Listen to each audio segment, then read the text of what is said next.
All right, let's talk about making this the year we actually move forward, The year we get great things done. And you know what?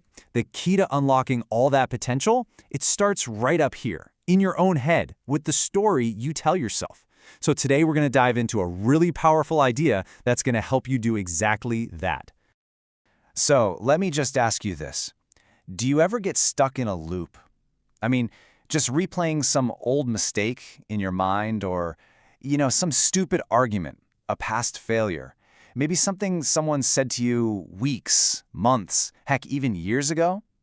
You know that feeling, right? Where you're just chewing on that same negative thought over and over again? Well, if that sounds familiar at all, trust me, you are not alone. But here's the thing.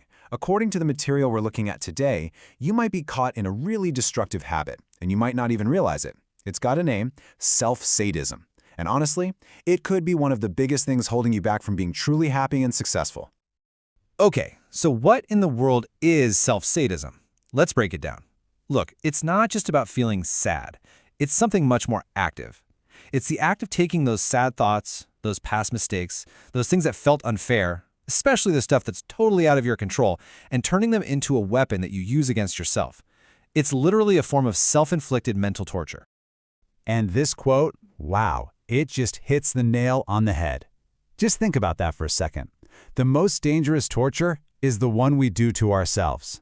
What this is really saying is that so often, the biggest harm we face doesn't come from out there. It comes from the pain we create right in here. So, the million-dollar question is, how do we stop? All right, so the first step, it's a big one. And it actually starts by looking outward, not inward, which might sound a little weird, right? But stick with me. A ton of our own inner pain actually comes from how we react to the people in our lives. So rule number one is, you have to accept other people for exactly who they are.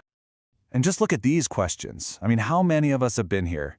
This is one of the biggest traps. A huge trigger for our own mental torture is just obsessing over what other people say and do. We get completely stuck in this loop, wondering why they won't act the way we think they should. And here's the core truth we just have to get our heads around. Every single person has their own thoughts, their own personality, their own way of seeing the world. And all of that, it's been shaped by their entire life experience, everything that's ever happened to them. We can't possibly expect them to think or act just like us. So, what's the big takeaway here? It's this. Your mission is not to change them. It's not to fix them. Your only job is to stop letting their actions become your torture. You've got to protect your own peace of mind. Okay, that brings us right to rule number 2. This one is all about what we do to ourselves after something goes wrong. It's simple. We have to stop punishing ourselves.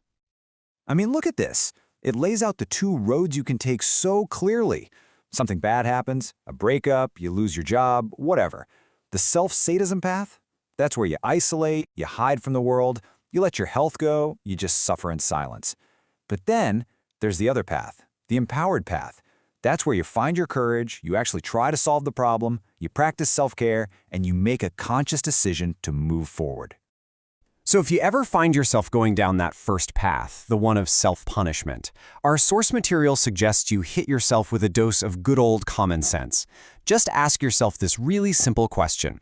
Does isolating myself and staying silent actually solve the problem? Come on, we all know the answer to that, right? Of course it doesn't. You know, there's a great analogy for this. Staying in sadness doesn't win you any awards. There's no Oscar for best performance in a leading role of suffering. It's not a competition. All that does is drag you down deeper and deeper, straight towards depression. And that leads us to our third and final rule. And honestly, this might be the most powerful one of all. It's about taking complete ownership of your own happiness. It's time to become your own support. Because here's a hard truth. The belief that someone else is going to come along and rescue you from your sadness, that is the root of the problem.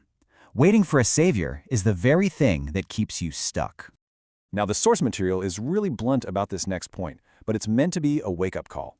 It says, you are not mentally handicapped. Stop acting like you are. And what that means is, look, you are fully capable. You have the mental strength.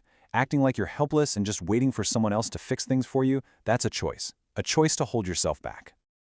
Okay, so what do you actually do in the moment? Here's a super practical 3-step drill for when those sad thoughts start to creep in. Step 1, just acknowledge it. Yep, There's that negative thought again. Step 2, and this is crucial, verbally reject it. Say it out loud. I don't want this thought. And step 3, immediately change your state. Get up, move, re-engage with whatever you were doing. Don't let it take root. So you see, when you put these 3 rules together, it's not just about feeling a little bit better. No way. What you have is a real, actionable game plan for victory, for winning at life. So let's just run through that path to winning one more time.